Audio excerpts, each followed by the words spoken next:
Hello my intelligent friends, welcome to More academy. आज का अपना प्रॉब्लम थोड़ा सा डिफिकल्ट प्रॉब्लम है। डिफिकल्ट मतलब एंट्रीज के लिए डिफिकल्ट नहीं है, लेजर पोस्टिंग के लिए डिफिकल्ट नहीं है, लेकिन इंग्लिश में जिस तरह से इन्फॉर्मेशन दिया है उसको पहले ठीक से समझ के लेना पड़ेगा। उसके बाद में उसका इंटरप्रिटेशन क्या होगा वो सोच के लेना पड़ेगा। थोड़ा वर्किंग में अपने को ज़रा ध्यान देना पड़ेगा। So I want your full concentration, I want your full attention with me. इसमें जो वर्किंग नोट मैं कर रहा हूँ उसमें एक कॉलम ऐसा है जो मैंने आपकी समझ के लिए बनाया हुआ है।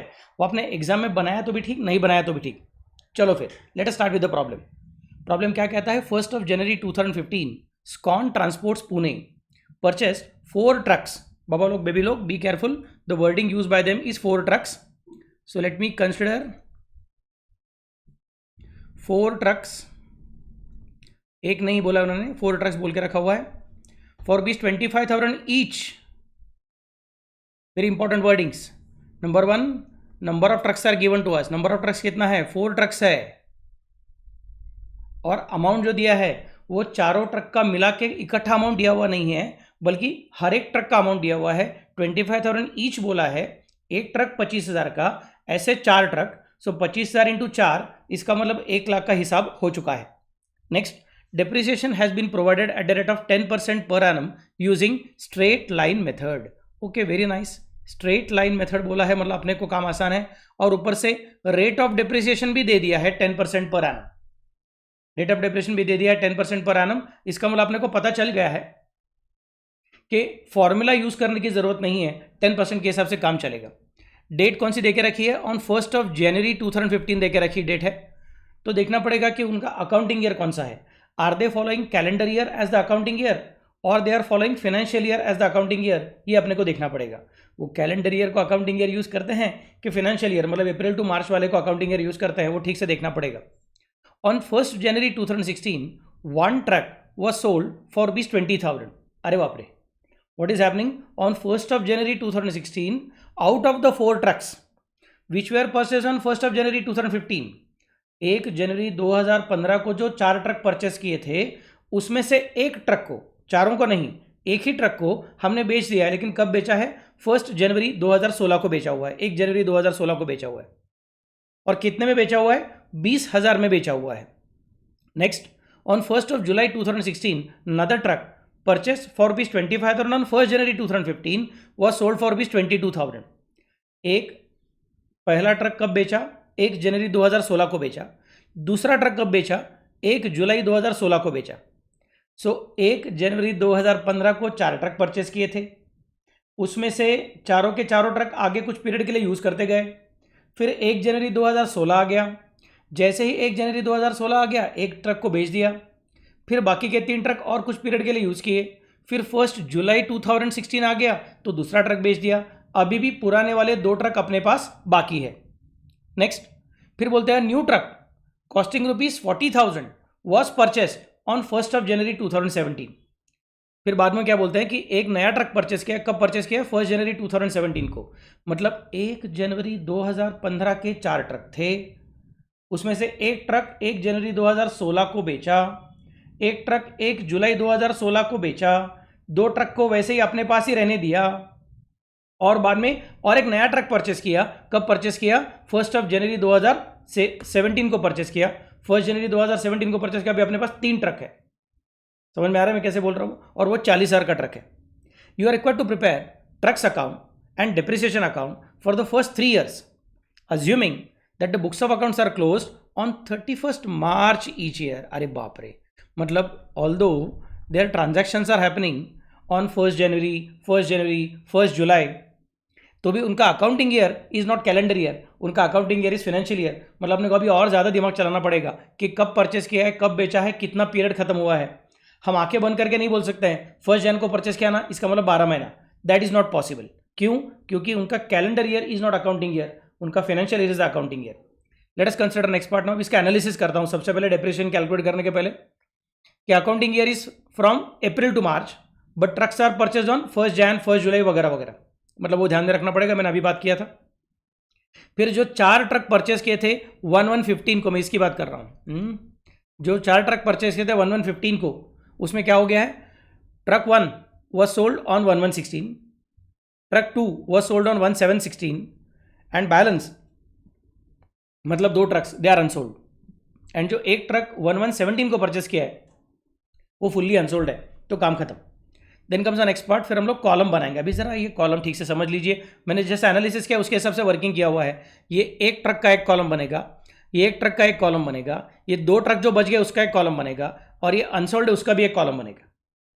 सो पहले मैंने क्या कंसिडर किया, परचेस्ड ऑन 1115 4 ट्रक्स है, उनका एक ट्रक का एक कॉलम बन गया, ये वाला कॉलम। मैं इसको भी स्टार मार्क करता हूँ, आपको समझेगा। ये स्टार मार्क यहाँ से यहाँ पे आगे, चलो कलर चेंज करता हूँ, जल्दी समझ में आएगा कि सर क्या बोल रहे हैं करके। चलो चलो चलो फटाफट से हम लोग एरो मार्क करेंगे। ब्लू कलर लेता हूँ तो आपको थोड़ा अच्छा लगेगा। चलो जी, किधर गया रे मेरा पेन, या ये यहाँ पे है और ये यहाँ पे है। फिर इसको मैं सर्कल करता हूँ, वो यहाँ पे है। फिर इसको मैं ट्रायंगल करता हूँ, वो यहाँ पे है। और इसको मैं स्क्वायर बॉक्स करता हूँ, वो यहाँ पे है। तो जो ऊपर एनालिसिस किया था वैसे ही नीचे फिर से बार मैंने कॉलम बना के रखे हैं, लेकिन 2 एक्स्ट्रा कॉलम बनाए हुए हैं। उसमें से ये जो कॉलम है ना, ये ऑप्शनल कॉलम है। ये आपने एग्जाम में नहीं बनाया तो भी चलेगा, मैं आपकी समझ के लिए इस प्रॉब्लम में बनाने वाला हूँ। इसके बाद में आप बनाओगे तो भी ठीक, नहीं बनाओगे तो भी ठीक। इस प्रॉब्लम में बना के रखो। किसी किसी को लगेगा सर ये काम बहुत बढ़ रहा है, ये कॉलम में नहीं बनाता हूँ, चलेगा, आपका आंसर फिर भी बराबर ही आएगा। ये प्रॉब्लम सिर्फ समझने के लिए मैंने आपको ये टोटल कॉलम एक्स्ट्रा बना के दिया हुआ है, और ये कॉलम ऑप्शनल नहीं है, ये कंपलसरी कॉलम है। इस कॉलम से छुटकारा नहीं, याद रखो। ये कॉलम भी कंपलसरी है, ये कॉलम भी कंपलसरी है, ये कॉलम भी कंपलसरी है, ये कॉलम ऑप्शनल है, ये कॉलम कंपलसरी है। सो एक दिन को 4 एसेट परचेस किए रहेंगे और उसमें से किसी को बेचा किसी को नहीं बेचा, ऐसा कुछ रहेगा, तो उसका सब टोटल करने का जो कॉलम है वो ऑप्शनल रहता है। वो आप बनाओगे तो भी ठीक, नहीं बनाओगे तो भी ठीक। तो पहले एनालिसिस किया था, एनालिसिस के हिसाब से अभी वर्किंग करने वाला हूँ। डेट कौन सी बोली थी, 1 जनवरी 2015 को परचेस किए थे, तो 1 जनवरी 2015 को परचेस बोल दिया। अमाउंट कितना, 1 लाख। वो 4 ट्रक की अमाउंट है, 4 ट्रक की रकम है। तो फिर एक ट्रक के लिए कितना, 25,000, दूसरे ट्रक के लिए कितना, 25,000, और बाकी के 2 ट्रक्स है उनका भी कंबाइंड ही करता हूँ क्योंकि उनका ट्रीटमेंट सेम है। इनका ट्रीटमेंट अलग अलग है क्योंकि इसको 1 जनवरी को 16 को बेचा है, इसको 1 जुलाई 16 को बेचा है, इसको बेचा ही नहीं है, परचेस किया और कंटिन्यू यूज़ किया है, तो दोनों का ट्रीटमेंट सेम है, इसलिए उनका दोनों का अलग अलग कॉलम नहीं बनाया तो भी चलेगा। तो इसके लिए बैलेंस 2 ट्रक्स का एक सिंगल कॉलम है, और बाद में टोटल 4 ट्रक का एक कॉलम बनाया है। वो मैंने आपको ऑलरेडी बोल के रखा है, बनाओगे तो भी ठीक, नहीं बनाओगे तो भी ठीक, डिपेंड्स अपॉन यू। अनसोल्ड का कॉलम अलग से बनाना पड़ेगा। It is purchase on which date, it is purchase on 1117, तो उसके हिसाब से लिख के रखा है। एंड बाद में final total is the next column. So let us consider now the transactions. 1115 को परचेस, फिर ये 1 लाख रुपए का परचेस किया था, चारों ट्रक, 25,000 का एक, तो यहाँ पे 25,000, 25,000, यहाँ पे 50,000 हो गए। क्यों, क्योंकि 2 ट्रक्स है, एक ट्रक 25,000 का तो 2 ट्रक 50,000 के, एक ट्रक 25,000 का तो 4 ट्रक 1 लाख के। अब मुझे पता है कि 25,000 में किसी को ट्रक मिलने वाला नहीं है, बट ठीक है, प्रॉब्लम जैसा डिजाइन किया हमको उसको ही सॉल्व करने का है। Let us not think about it कि रियल लाइफ में पॉसिबल है कि नहीं करके इतना अमाउंट। अनसोल्ड ट्रक को सर आपने यहाँ पे कुछ भी डैश क्यों कर दिया, यहाँ पे अमाउंट क्यों नहीं लिखा, वो 40,000 का ट्रक है, यहाँ पे डैश कैसे कर सकते हो आप, क्योंकि मेरे बच्चे यहाँ पे 1115 का डेट है, 1115 को ये ट्रांजैक्शन या फिर ये अनसोल्ड ट्रक हमारे पास नहीं आया था। आया कब आया, वो 1117 को आया। तो जब तक 1117 नहीं आएगा तब तक ये कॉलम ब्लैंक रहता रहेगा, धीरे धीरे धीरे डेट्स आगे बढ़ती जाएंगी, और जब 1117 की डेट यहाँ पे आएगी तब अपना ये कॉलम भरना चालू हो जाएगा, तब तक वो ब्लैंक ही कॉलम रहेगा। I hope it is clear to understand. फिर मैंने कर दिया, ये जो टोटल है उसको यहाँ पे लिख दिया 1 lakh, that's not a problem. सबको समझा मैं कैसे बोल रहा हूँ, क्योंकि 1 lakh plus dash is equal to 1 lakh ही होने वाला है। फिर बाद में कौन है, 31 मार्च 15 आएगा। सर 3 ही महीना हुआ है, 1 जनवरी 2015 को परचेस किया है, अब 12 महीना तो 31 दिसंबर 2015 को हो जाएंगे। यस, आपका परफेक्ट ऑब्जर्वेशन है, मस्त लॉजिक है, लेकिन थोड़ी सी गड़बड़ है।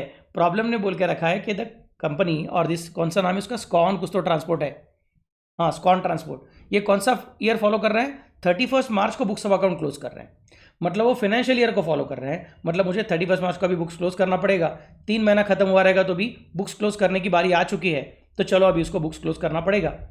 अप्रैल मई जून जनवरी फरवरी मार्च, सॉरी फॉर दैट, जनवरी फरवरी मार्च 3 महीने का अपने को डिप्रिसिएशन कंसिडर करना पड़ेगा, depreciation eight the rate of 10% for 3 months. तो 25,000 के ऊपर 10% मतलब होगा कितना, 2,500। सर ये कैसे कैलकुलेट किया, लास्ट का जीरो कैंसिल, लेकिन 2,500 किसके लिए है, पूरे 12 महीने के लिए है। अपने को कितने महीने का चाहिए, 3 महीने का चाहिए, मतलब मुझे वर्किंग कैसे करना पड़ेगा, मुझे वर्किंग करना पड़ेगा 25,000 अगर 100 है तो 10 मतलब कितना, मतलब लास्ट का जीरो कैंसिल, मतलब वो 2500 हो जाएगा।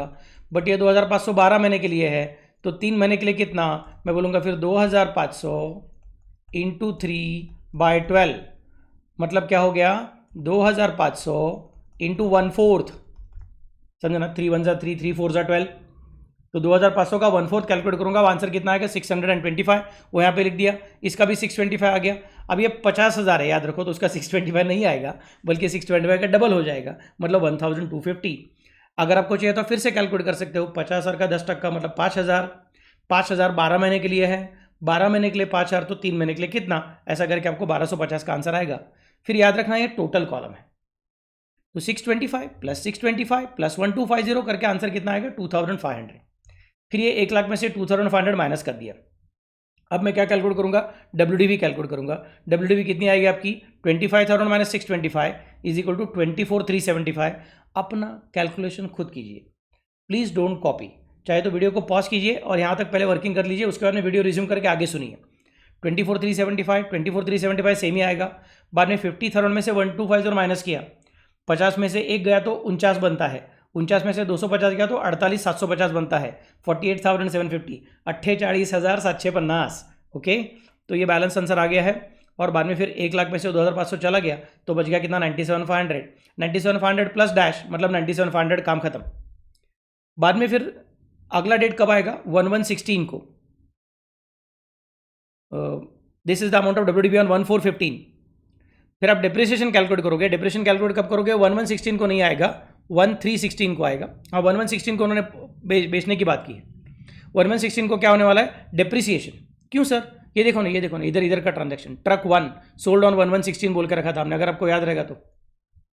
अब 11/16 आ गया है, इसका मतलब मुझे क्या कंसिडर करना पड़ेगा, जो जा रहा है उसका हिसाब चुकता करना पड़ेगा। 11/16 को जो जा रहा है उसका हिसाब चुकता करना पड़ेगा, क्योंकि अपना रूल है जाने के पहले अपना डिप्रेशन पूरा करके जाओ। तो 11/16 को बाकी के लोग बोलेंगे अरे इतना क्यों भाई कर रहे हो, क्यों डिप्रिसिएशन कैलकुलेट कर रहे हो, तो ये बोलेगा सर आप अपना कैलकुलेट मत करो, आप 31 मार्च तक रुको ना, मुझे कुछ प्रॉब्लम नहीं है क्योंकि आप नहीं जा रहे हो, लेकिन मैं तो जा रहा हूं, तो मुझे जाने के पहले डिप्रेशन कैलकुलेट करके बाद में आगे वर्किंग करना पड़ेगा। हम बोलेंगे अच्छा भैया, फिर ये 11/16 का जो वर्किंग हो रहा है वो बाकी सब कॉलम के काम का नहीं है, वो सिर्फ सोल्ड कॉलम के काम का है जो 11/16 को बेचा गया है। तो फिर बोलूंगा अभी 10% डिप्रेशन कैलकुलेट करने का है, 25,000 का 10% मतलब 2,500। अब कोई बच्चा बोलेगा नहीं सर 25,000 का 10% नहीं निकालेंगे, 24,375 का 10% निकालेंगे। मैं बोलूँगा फटका मारूंगा, बिल्कुल बराबर नहीं है, क्योंकि हमारा मेथड कौन सा है, फिक्स्ड इंस्टॉलमेंट मेथड। मेथड कौन सा है, ओरिजिनल कॉस्ट मेथड। मेथड कौन सा है, straight line method. Straight line method का मतलब क्या होता है, ओरिजिनल कॉस्ट मेथड का मतलब क्या होता है, हमेशा 10% जो भी कुछ बोला हुआ है वो किसके और कैलकुलेट करने का, ओरिजिनल कॉस्ट पे कैलकुलेट करने का। मतलब 25,000 का ही 10% कैलकुलेट किया तो हो गया कितना 2,500। लेकिन अभी अपने को 2,500 3 महीने के लिए नहीं चाहिए, अभी अपने को 2,500 12 महीने वाला नहीं चाहिए, बल्कि अपने को अभी 2,500 का 9 महीने का टुकड़ा लेना पड़ेगा। सर 9 महीना कहाँ से आया आपको, अकाउंटिंग ईयर कब चालू हुआ 1/4/15 को चालू हुआ, और डेट ऑफ सेल कब आ गया 1/1/16 को आ गया। तो 1/4/15 टू 1/1/16 मतलब अप्रैल, मई, जून, जुलाई, अगस्त, सितंबर, अक्टूबर, नवंबर, दिसंबर, ऐसा सब मिला के 9 महीना हो जाएगा, 10वां महीना हुआ नहीं है। और दिसंबर खत्म होने के बाद जनवरी के 1 तारीख को फट से बेच रहे हैं, मतलब जनवरी काउंट करने की जरूरत नहीं है, so automatically we will have to consider depreciation for 9 months. जाने के पहले जाने के दिन तक का हिसाब चुकता करके जाना पड़ेगा, मतलब अपने को 9 मंथ्स का डिप्रिसिएशन कंसिडर करना पड़ेगा 24,375 में से। फिर 2,500 इंटू 9 करना पड़ेगा, याद रखो अभी यहाँ पे इंटू 9/12 करना पड़ेगा। समझा क्या कैसे कर रहे हैं हम लोग वर्किंग। तो आंसर कितना आएगा 1875।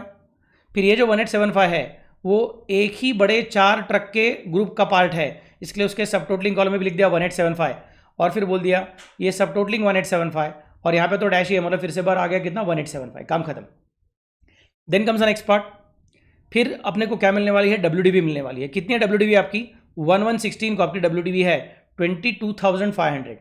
सर 22,500 कहाँ से आया, 24,375 माइनस माइनस माइनस, जरा ध्यान दीजिए, माइनस 1,875 इज इक्वल टू 22,500।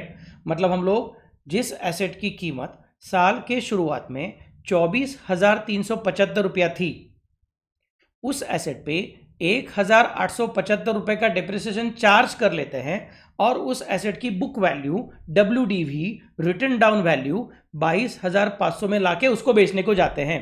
तो कौन जा रहा है? वो एसेट जा रहा है जिसकी WDV हमने 22,500 तक लाई हुई है। परचेस किया था 25,000 में, बट उसको डिप्रिसिएशन करते करते उसकी WDV रिटर्न डाउन वैल्यू आजकल की बुक्स की कीमत 22,500 हो चुकी है, उसको हम लोग हटा रहे हैं। तो 22,500 यहाँ पे भी आ गया, 22,500 टोटल कॉलम में आ गया, मतलब वो इनर कॉलम सब टोटलिंग कॉलम में आ गया, और अनसोल्ड वाले में तो कुछ है नहीं, इसके लिए फाइनल कॉलम में फिर से बार 22,500 आ गया। फिर मैं अपने आप से पूछूंगा कि जो 22,500 का एसेट में बेच रहा हूँ उसको मैं कितने में बेच रहा हूँ? तो द प्रॉब्लम हैज टोल्ड कि it was sold for rupees, one truck was sold for rupees 20,000। तो 22,500 उसकी हमारे बुक्स के हिसाब से कीमत है, लेकिन हमारा जो कस्टमर सामने आ गया है वो बोलते हैं नहीं मैं सर इसके लिए मैक्सिमम 20,000 रुपये देने को तैयार हूँ। मैं बोलूँगा ठीक है, मतलब जिसकी कीमत 22,500 है ऐसा एसेट चला गया है और जाते जाते हमें 20,000 रुपया देते गया है। 22,500 में से 20,000 ही मिल गया है, इसका मतलब 2,500 रुपया अपने को कम मिला है। सो 22,500 का एसेट जाते जाते अपने को 20,000 रुपया देते गया, मतलब सुख देते गया कि दुख देते गया? तो दुख देते गया। कितना रुपए का दुख दिया उसने अपने को? 2,500 रुपीज का दुख दिया हुआ है। आई एम रिपीटिंग अगेन, 2,500 रुपए का दुख दिया हुआ है, मतलब मैं उसका नाम रखूंगा loss on sale 2,500। No be careful, ये 20,000 और ये 2,500 हमको इस इनर सब टोटलिंग कॉलम में या फिर आउटर कॉलम में नहीं लिखे तो भी चलेगा। सर ऐसा कैसे चलेगा? क्योंकि हमने यहां पे उसका वर्किंग करके हो चुका है, उसको बेच के कितना लॉस हुआ हमारा लिख के हो चुका है, so it becomes easy. Okay, profit loss sale proceeds, उसका वर्किंग जिस एसेट को बेचा है उसी के कॉलम में करो, बाकी के कॉलम में नहीं किया तो भी चलेगा। Then comes the next part. फिर आराम से अभी 1/116 हो गया है, फिर जनवरी महीना खत्म होने दो, फरवरी खत्म, मार्च महीना खत्म, वैसे अपने को जाग आएगा। बाकी के लोग बोलेंगे अरे सर 1 साल पूरा हो गया, हम 3 एसेट जो है ये 1 ट्रक और ये 2 ट्रक मिला के 3 ट्रक, हमारे ऊपर डिप्रिसिएशन चार्ज करो क्योंकि साल खत्म हो गया। मैं बोलूँगा यस, चलो अभी कैलकुलेट करता हूँ। अब तो टेंशन नहीं है, ओरिजिनल कॉस्ट मेथड है, 25,000 का 10% और पूरा साल पूरा हो गया मतलब 2,500, 50,000 का 10% पूरा साल पूरा हो गया मतलब 5,000, दोनों मिला के हो गया 7,500। नेक्स्ट एसेट तो अभी तक आया नहीं है, तो 7,500 प्लस डैश मतलब हो गया 7,500। फिर मैं वर्किंग करूंगा, 24,375 में से 2,500 माइनस किया तो बच गया कितना? 21,875। डेट क्या डाल दिया? 1/4/16। वो क्या है मेरा? WDV मतलब क्या है? Return down value. बुक्स के हिसाब से आजकल की कीमत कितनी है? 21,875 यहाँ पे आ गया। फिर 48,750 में से 5,000 कट किया, बच गया 43,750। 97,500 में से पहला 1875 चला गया, फिर 22,500 चला गया, फिर इन दोनों का टोटलिंग मतलब 7,500 चला गया, तो बच गया कितना? 65,625। और आप दिमाग चलोगे आपको समझेगा ये सेम है, सेम है, सेम है और ये भी सेम है, मतलब ये 65,625 फिर से बार यहाँ पे आ गया है। तो आपने 2 बार टोटलिंग नहीं किया तो भी चलेगा। ओके, अभी अपने पास क्या आ चुका है? डेट आ चुकी है 1/4/16 और उस दिन जो 3 एसेट बच गए हैं उनकी हमारे बुक्स के हिसाब से कंबाइंड कीमत है 65,625। अभी बहुत चौथा एसेट अपने पास आया ही नहीं। Then comes the next part. फिर 1/7/16। सर बीच में डेट क्यों आ रहा है? अभी 1/4/16 आके गया था ना, अब आराम से रहो ना, 31 मार्च 17 तक सो जाओ। मैं बोलूँगा नहीं, सोने का नहीं है, क्योंकि बीच में एक एसेट जा रहा है। कब जा रहा है? 1/7/16 को जा रहा है। सर आपको कैसे समझा? मैंने एनालिसिस करके रखा था, truck sold on, truck number 2 sold on 1/7/16। तो 1/7/16 को मैं बोलूँगा जो जा रहा है वो अपना हिसाब चुकता करके जाएगा। अभी देखो ये कॉलम का कुछ जरूरत ही नहीं, क्योंकि वो एसेट चला गया है। जो अभी अपने पास नहीं है उसको हम भूल जाएंगे, जो अपने पास है उनके साथ खेलेंगे। उसमें से जो सेकंड एसेट है वो जा रहा है, 10% भी जा रहा है, 10% डिप्रेशन चार्ज करना पड़ेगा, क्योंकि जाने के पहले हिसाब चुकता करके जाना पड़ता है। तो अपना रजा बोलेगा सर मेरा डिप्रेशन दे दो मैं जाता हूं। हम बोलेंगे ठीक है। डिप्रेशन कौन सा मेथड है? Original cost method. एसेट की कीमत कितनी थी? 25,000। सो 10% मतलब कितना होगा? 2,500। बट 2,500 किसका है? 12 महीने का है। अपने को कितना चाहिए? 3 महीने का चाहिए। 12 महीने का अगर 2,500 तो 3 महीने का कितना? हमने इसके पहले एक बार कैलकुलेट किया था, तो फिर से कैलकुलेट करने की जरूरत नहीं है। आंसर कितना आएगा? 625। सर आपको 3 महीना कहाँ से समझा? अरे कुछ नहीं रे, एकदम सिंपल है, एकदम सिंपल है, टेंशन मत लो। देखो 1/4/16 से लेकर 1/7/16, तो 1/4 मतलब अप्रैल, मई, जून, जुलाई काउंट नहीं करने का, क्योंकि 1/7 को बेचा है। हाँ 31 जुलाई को बेचता था तो जुलाई को भी काउंट करता था, 31 जुलाई को नहीं बेचा है, 1 जुलाई को बेचा है, मतलब जुलाई मंथ में उस एसेट को यूज किया ही नहीं है। जुलाई मंथ में उस एसेट को यूज़ किया ही नहीं है, मतलब उसकी चिंता करने की जरूरत नहीं है। सिर्फ 3 महीने का डिप्रेशन आएगा 625, फिर वो सब टोटलिंग में भी आ जाएगा और माइनस फाइनल कॉलम में भी आ जाएगा। तो 21,875 में से जब 625 कट होता है तो बचता है कितना, 21,250। तो 21,250 यहां पे भी लिखूंगा, सब टोटल कॉलम में लिखूंगा और फाइनल टोटल कॉलम में भी लिखूंगा 21,250। फिर जब सेल प्रोसीड्स और प्रॉफिट लॉस की बात आएगी तो सिर्फ जिसको बेचा उसके कॉलम में खेलूंगा, टोटल कॉलम में नहीं खेलूंगा। अब जिसकी कीमत हमारे बुक्स के हिसाब से परचेस किया था कितने में, 25,000 में, पहले कितना डिप्रेशन चार्ज किया 625, बाद में कितना डिप्रेशन चार्ज किया 2,500, 2,500, 2,500 आणि नंतर किती डिप्रेशन चार्ज केलं 625। इतना होने के बाद में आजकल जिस दिन हम लोग उसको बेचने को जा रहे हैं उसकी कीमत कितनी है 21,250। फिर 21,250 की चीज़ हमने बेची कितने में, 22,000 में। तो अगर 21,250 की चीज़ 21,250 में ही बेचते थे तो नो प्रॉफिट नो लॉस होता था। बट यहाँ पे 21,250 की चीज़ 22,000 में बेची है, मतलब अपने को ज़्यादा पैसा मिला है। ज़्यादा पैसा मिला है मतलब सुख मिला है कि दुख मिला है, सुख मिला है। कितना रुपए का सुख मिला है, 750 का सुख मिला है। नाम रखूंगा प्रॉफिट ऑन सेल। सर कैसे कैलकुलेट किया, 21,250 और 22,000 के बीच का डिफरेंस इज इक्वल टू 750।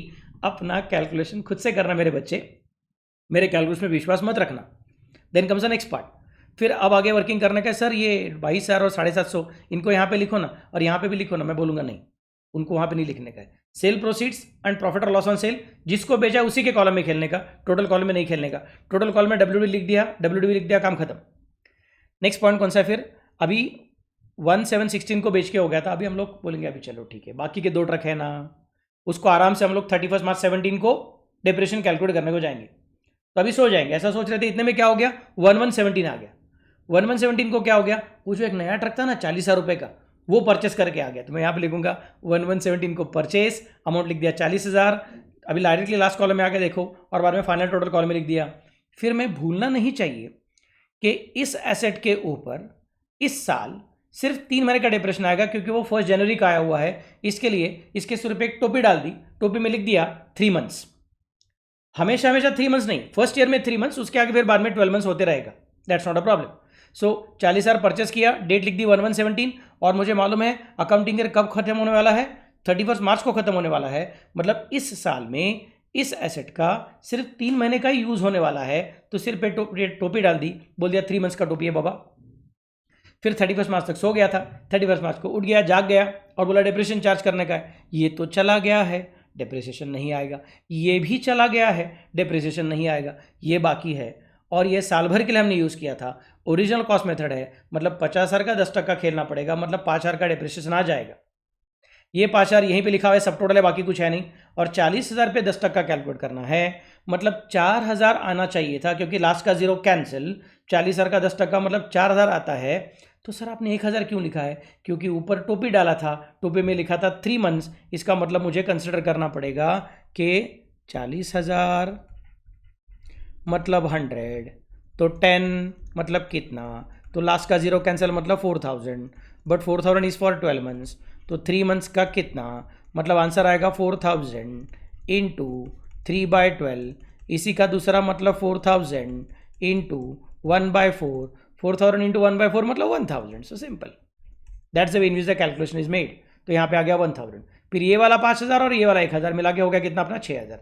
अब कोई कोई बच्चे सब कुछ बराबर करते हैं और बाद में एग्जाम में गलती से क्या करते हैं, 5,000 प्लस 5,000 मतलब 10,000 प्लस 1,000 मतलब 11,000 ऐसा लिख देते हैं, गड़बड़ हो जाएगी।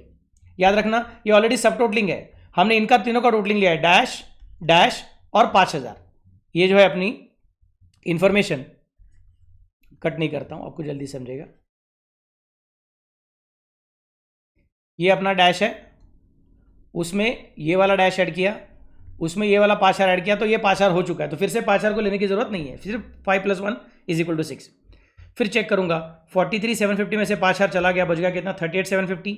65,625 में से पहले 625 गया, बाद में 21,250 गया, बाद में 5,000 गया, मतलब बच गया कितना 38,750। फिर ये 38,750 और ये 39,000 मतलब होगा कितना 77,750। ये exactly same to same column है, मतलब फिर से अपने को टोटलिंग करने की जरूरत नहीं है, आराम से सामने सामने नजर आएगा क्या किया क्या नहीं किया। So this is how the working is done. अब जब वर्किंग पूरा हो गया है तो उसके बाद में हमको क्या क्या पूछा है, देखो, they have asked to prepare trucks account and depreciation account for the first 3 years. पहले 3 साल के लिए अपने को ट्रक अकाउंट भी बनाने का है और डिप्रिसिएशन अकाउंट भी बनाने का है।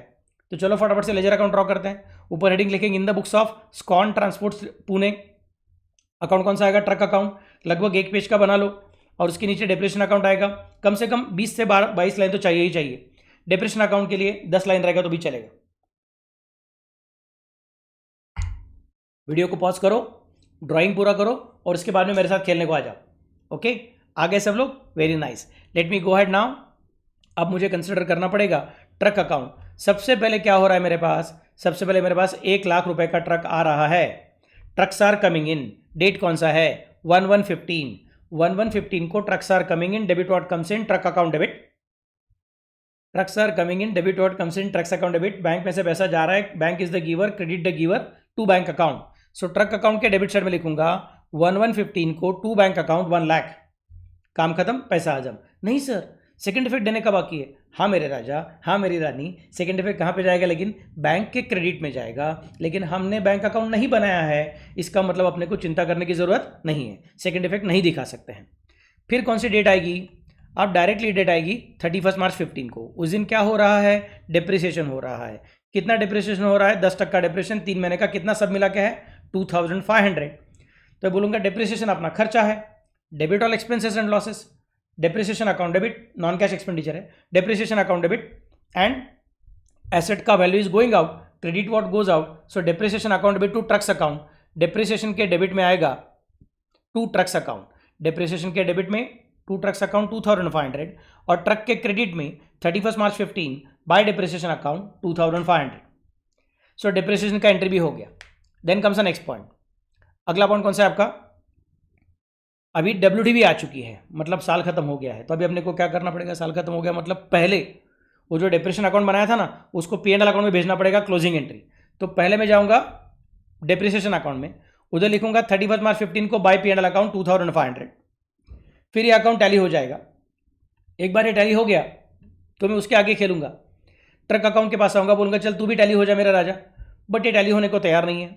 डेबिट साइड में 1 लाख है, क्रेडिट साइड में 1 लाख है। 2500 लिख के हो गया है, मतलब 97,500 अभी तक लिखने का बाकी है। उसका कैरी फॉरवर्ड करना पड़ेगा, अमाउंट बाकी है, उसको बोलेंगे बाय बैलेंस कैरिड फॉरवर्ड। आज का क्लोजिंग मतलब कल का ओपनिंग, तो फिर नेक्स्ट डे के लिए हम लोग ओपन करके देखेंगे। To balance brought down 97,500। Clear? So यहाँ पे आ गया टू बैलेंस ब्रॉट डाउन 97,500। काम खत्म, पैसा हजम। देखो यहाँ अपना 97,500 था। So this amount is properly taken, we can consider that this is done. Okay, तो यहाँ तक अपना एंट्री सब बराबर आ गया है। हमारे पूरे प्रॉब्लम के ऊपर अपना पूरा कंट्रोल है। Okay, so I am taking this particular thing. यहाँ पे ये मेरा रेडी हो गया है। अरे ये ऐसा क्यों हो गया? चलो जी, इसको ठीक से कर देते हैं। आनंद सर अच्छा ड्रॉ करो, मेरे बच्चों को अच्छा लगना चाहिए। ये 97,500 पूरा हो गया, पहला एंट्री पूरा हो गया। नेक्स्ट क्या है? 1116 को डेप्रिसिएशन। एंट्री क्या हो जाएगी? डेप्रिसिएशन अपना नुकसान है, खर्चा है, नॉन कैश एक्सपेंडिचर है। Depreciation account debit to trucks account. Depreciation के डेबिट में लिखूंगा, डेप्रिसिएशन के डेबिट में लिखूंगा 1116 टू ट्रक्स अकाउंट 1875 और ट्रक के क्रेडिट में लिखूंगा 1116 बाय डेप्रिसिएशन 1875। खत्म? नहीं सर, खत्म नहीं हुआ है। अभी आप क्या करो मालूम है क्या? उस डेप्रिसिएशन को P&L अकाउंट में ट्रांसफर करो। मैं बोलूँगा नहीं मेरे बच्चे, याद रखिएगा कि जाने के पहले हिसाब चुकता करके जाना पड़ता है, लेकिन प्रॉफिट एंड लॉस अकाउंट साल के एंड में बनता है। तो डेप्रिसिएशन रिकॉर्ड करके रखो, लेकिन डेप्रिसिएशन को रिकॉर्ड करने के बाद उसको जो P&L अकाउंट में ट्रांसफर करने का है, वो P&L अकाउंट की एंट्री आपका बाद में आने वाला है, 31 मार्च को ही आएगा। जो एसेट जा रहा है उसका डिप्रेशन आ जाएगा, लेकिन आज लिखा हुआ डिप्रिसिएशन P&L अकाउंट में 31 मार्च को जाएगा। सो अभी अकाउंट को क्लोज करने की बात नहीं चालू है। चलो फिर डिप्रिसिएशन का एंट्री करके हो गया। So this entry is done. Next part WDV अपने को मालूम पड़ गया, वो तो कैलकुलेशन है, उसका कुछ प्रॉब्लम नहीं है। अब सेल प्रोसीड्स, ये ट्रांजैक्शन है। कितना पैसा अपने को मिल रहा है? 27 रुपीज मिल रहा है। So cash is coming in, debit what comes in, cash और बैंक अकाउंट डेबिट रुपीज 20,000। और अपने को नुकसान हो रहा है, कितना रुपए का नुकसान हो रहा है? 2500 रुपीज़ का नुकसान, मतलब debit all expenses and losses. So P&L account को डेबिट करना पड़ेगा। एंट्री हो जाएगी कैश और bank account debit rupees 20,000, profit और लॉस अकाउंट और loss on sale of truck account debit rupees 2,500 to trucks account rupees 22,500, क्योंकि जा रहा है कितने का जा रहा है? 22,500 का ट्रक जा रहा है। I am repeating again, truck is going out, credit out goes out. 22,500 का ट्रक चला गया, हमने बोल के रखा है कि देखो 22,500 का ट्रक जा रहा है, बट जाते जाते अपने को कितनी कैश देके जा रहा है? 20,000। सो एंट्री क्या हो गई? कैश और bank account debit rupees 20,000। Loss on sale of truck account debit rupees 2500 sir loss को डेबिट क्यों किया, debit all expenses and losses, इसके लिए उसको डेबिट किया। And truck is going out, credit what goes out, truck कितने का है 22,500 का है, तो यहाँ पे लिख दिया 22,500। सो वर्किंग कैसे होगा अपना, कैश और बैंक के डेबिट में दैट आई कैनॉट शो, लेकिन ट्रक के क्रेडिट में लिखूंगा बाय बैंक 20,000, डेट क्या है 11/16। फिर पी एंड एल अकाउंट के debit, sorry loss on cell के डेबिट में, बट वो अकाउंट नहीं बनाया तो डायरेक्टली ट्रक के क्रेडिट में लिख रहा हूँ by loss on cell, amount कितना है 2,500। सो 20,000 का भी पोस्टिंग हो गया और 2,500 का भी पोस्टिंग हो गया और इस 22,500 का भी पोस्टिंग हो गया। So we are correct. Sir किधर है 22,500 का पोस्टिंग किधर हुआ, ठीक से देखो ना बच्चा लोग, इधर 20,000 आ गया ना रे बाबा लोग, और इधर 2,500 आ गया ना, तो ट्रक के क्रेडिट साइड में कितना आ गया 20,000 और 2,500 मतलब 22,500 आ गया ना, वही तो बोल रहा हूँ। ओके नेक्स्ट पार्ट 1116 हो गया है। अगला पॉइंट कौन सा आएगा फिर, अभी अगला पॉइंट चुपचाप बैठने का 31 मार्च 16 तक, तब क्या करना है, डेप्रिसिएशन, कितना डेप्रिसिएशन है 7,500। मैं बोलूँगा ठीक है, फिर एंट्री क्या हो जाएगी, डेप्रिसिएशन अपना नुकसान है और ट्रक की value is going out, entry will B depreciation account भी टू ट्रक अकाउंट, डेप्रिसिएशन के डेबिट में क्या लिखूंगा, टू ट्रक्स, अमाउंट कितना है 7,500 और ट्रक के क्रेडिट में 31 मार्च 16 बाय डेप्रिसिएशन अमाउंट कितना है 7,500, काम खत्म, पैसा हजम। अब क्या करना है 31 मार्च है सर, अभी क्लोजिंग सेरेमनी, चलो क्लोज करेंगे। सबसे पहले किसको क्लोज करेंगे, डेप्रिसिएशन अकाउंट को, वो तो नॉमिनल अकाउंट है, उसको हम लोग कैरी फॉरवर्ड नहीं कर सकते हैं, उसको हमें क्या करना पड़ेगा, पी एंड एल अकाउंट में ट्रांसफर करना पड़ेगा। तो लिखूंगा 31 मार्च 16 को बाय पी एंड एल, इनका कंबाइंड अमाउंट कैलकुलेट करूंगा 9375 और वो 9375 पी एंड एल अकाउंट में ट्रांसफर कर दिया है। देन कम्स नेक्स्ट पार्ट, फिर मैं जा रहा हूं मेरे एसेट अकाउंट में, बोलूंगा डेबिट कितना है 97,500, उसमें से इसे माइनस कर दिया, अपना कैलकुलेशन खुद करना बच्चों, तो बैलेंस आएगा आपका ना कितना 65,625। आनंद सर ने बोल दिया एफर्ट से लिखता हूँ, ऐसा प्लीज़ मत करना वरना आपकी कैलकुलेशन की हैबिट चली जाएगी, वो बराबर नहीं है। You will have to be a sharp student in the exam hall, not making any calculation mistakes, so please ensure that you are making your own total, don't copy from me. तो ये आज का closing कितना है 65,625, वो कल का opening बन जाएगा टू बैलेंस ब्रॉट डाउन 65,625। उसके बाद में फिर क्या होने वाला है सर, उसके बाद में ना ये हमारा 65,625 का एंट्री हो गया सर, शाबाश, मैं बोलूँगा वेरी गुड, सब कुछ बराबर से आ रहा है तुमको। तो अब 17,616 को डेप्रिसिएशन आने वाला है, कितने का डेप्रिसिएशन आएगा 625। हम सेकंड ट्रक को बेचने को जा रहे हैं, सो एंट्री क्या हो जाएगी, depreciation account debit to truck account. जाने के पहले अपना हिसाब चुकता करके जाना पड़ता है, तो डेप्रिसिएशन के डेबिट में लिख दिया टू ट्रक 1716 625। इसका सेकंड इफेक्ट किधर जाएगा, सेकंड इफेक्ट है अपना 1716 ट्रक अकाउंट के क्रेडिट साइड में बाय डेप्रिसिएशन 625, काम खत्म, पैसा हजम। अगला पॉइंट, इसके बाद में अगला पॉइंट कौन सा रहेगा आपका, सर अभी वो डेप्रिसिएशन को पीएनएल अकाउंट को ट्रांसफर करता हूं, नहीं मेरे बच्चे, अपने को डेप्रिसिएशन को पीएनएल अकाउंट को कब ट्रांसफर करना करता है, हमेशा साल के एंड में, इसके लिए अभी ट्रांसफर मत करना, ट्रक में रिकॉर्ड करके रखो, पीएनएल अकाउंट में बाद में जाएगा। फिर उसको बेच रहे हैं हम लोग, कितने में बेच रहे हैं 22,000 में बेच रहे हैं। सो कैश में कितना पैसा आ रहा है 22,000 आ रही है, और एसेट कितने की जा रही है, ट्रक कितने का जा रहा है अपना 21,250 का जा रहा है। सो कैश और बैंक में पैसा आ रहा है 22,000, ट्रक जा रहा है 21,250। So debit what comes in और debit the receiver bank account debit 22,000, credit what goes out, truck is going out, so to truck account 21,250। तो बचपन का रूल टूट गया, क्या था बचपन का rule, every debit must have equal and corresponding credit. Debit तो 22,000 का आ गया, क्रेडिट 21,250 का आ गया, ये नहीं चलेगा, तो क्या करना पड़ेगा, एंट्री करनी पड़ेगी bank account debit 22,000 to trucks account 21,250 to profit on sale account, बाकी का अमाउंट है 750, वो हमने ऑलरेडी कैलकुलेट किया था 750 का प्रॉफिट है। तो ये एंट्री है बैंक के डेबिट में, ट्रक के क्रेडिट में और प्रॉफिट ऑन सेल के क्रेडिट में। बैंक के डेबिट में हम लोग नहीं दिखा सकते, तो मैं बोलूँगा यहाँ पे क्या कर दो, फिर अभी यहाँ पे लिखेंगे बाय बैंक 22,000 पूरा लिख दिया पहले। सर नहीं सर, ट्रक के क्रेडिट में आपने बोला था सिर्फ 21,250 लिखूँ, मैं बोलूँगा हाँ हाँ बराबर है, लेकिन मैं ये कंबाइंड एंट्री करने के बजाय दो एंट्री कर रहा हूँ। दो एंट्री कैसे कर रहा हूँ मैं, पहला एंट्री कर रहा हूँ बैंक अकाउंट डेबिट, पोस्टिंग करने के लिए ऐसा कर रहा हूँ मैं, जर्नल में वही एंट्री दिखेगा जो आपको मैंने लिखा है करके, ये एंट्री जर्नल के लिए ठीक है। यही प्रॉब्लम है, अगर जर्नल एंट्री करने को बोलेंगे तो यही एंट्री करने का, दो एंट्री नहीं करने का। बट लेजर पोस्टिंग करने के टाइम समझ जाने का, कंबाइंड एंट्री का पोस्टिंग है, मतलब उसको सेपरेट सेपरेट सोचना पड़ेगा। Bank account debit to trucks account 22,000 and 22,000, ये पहला एंट्री, और बाद में trucks account debit to profit on sale account 750 journal में आप कंबाइंड जर्नल एंट्री कर सकते हो, बट लेजर में आप कंबाइंड पोस्टिंग नहीं करते हो, इसलिए आपको कंबाइंड एंट्री के अंदर छुपे हुए दोनों एंट्री को अलग अलग पोस्टिंग करके दिखाना पड़ेगा। तो ये कंबाइंड एंट्री है। इस प्रॉब्लम में अगर वो पूछते थे कि जर्नल एंट्रीज ड्राफ्ट करो तो मैं यही एंट्री करता था, फिर दो दो एंट्री नहीं करता था। लेकिन प्रॉब्लम ने क्या पूछा है, लेजर। तो कंबाइंड एंट्री का पोस्टिंग करने के लिए उसके अंदर छुपे हुए दोनों एंट्री को अपने को सेपरेट करना पड़ता है। तो बैंक के डेबिट में, ट्रक के क्रेडिट में, ट्रक के क्रेडिट में लिख दिया बाय बैंक 22,000। फिर बाद में trucks account debit to profit on sale, truck के डेबिट में to profit on sale 750। Clear, date लिख दिया बराबर से 1716। अब क्या करना है, अब तो मुझे शांत बैठना था, 31 मार्च तक मैं शांत बैठने को तैयार था, लेकिन तभी क्या आ गया, अरे तभी 1717 आ गया। उस दिन क्या हो गया, परचेस हो गया। So truck is coming in and bank में से पैसा is going out, bank is the giver, entry will be truck account debit to bank account 1117 को 40,000। इसके सिर पे टोपी है, याद है ना, 3 महीने का टोपी है, सो 40,000। नेक्स्ट, अब 3 महीना खत्म होने दो, 31 मार्च आना दो, फिर डेप्रेशन कैलकुलेट करेंगे।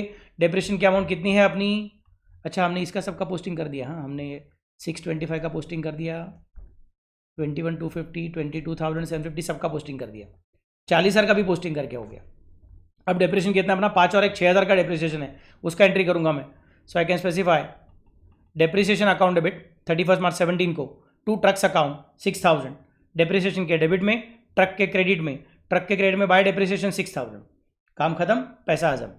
अब क्या करना है, अब closing ceremony. Depreciation account nominal account है, उसको क्लोज करके कहाँ पे ट्रांसफर करने का, 6625 बाय P&L अकाउंट करके ट्रांसफर कर दिया, काम खत्म, पैसा हजम। और बाद में ट्रक अकाउंट को क्लोज करने को जाऊंगा, वो तो टैली होने वाला नहीं है, उसमें बैलेंस आएगा। आज का क्लोजिंग मतलब कल का ओपनिंग, फिर आज का क्लोजिंग कल का ओपनिंग करके 77,750 लिख दिया, काम खत्म, पैसा हजम, पूरा पूरा हजम। आज मैंने क्या क्या सिखाया, बहुत सारा चीज़ें था।